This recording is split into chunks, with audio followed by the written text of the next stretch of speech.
আসসালামু আলাইকুম সবাইকে এন্ড ওয়েলকাম টু সাফাস পেটস কেয়ার। আজকে আমরা জানবো পাখির ডিম পাড়ার লক্ষণ।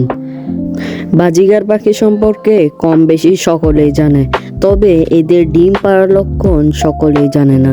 মনে রাখবেন, পাখি ডিম পাড়া সময় হাডিটি দিতে হয়, অর্থাৎ যখন ছেলে পাখি ও মেয়ে পাখি ঠোঁট লাগাবে তখন থেকে আপনি হাডিটি লাগানোর ব্যবস্থা করবেন। এর আগে হাড়ি লাগানোর দরকার নেই। যদি লাগিয়ে থাকেন তাহলে কোনো সমস্যা নেই। চলুন বেশি কথা না বাড়িয়ে টপিকের দিকে যাওয়া যাক। বাজিগার পাখি বছরে 6 থেকে 7 বার ডিম বাচ্চা করে।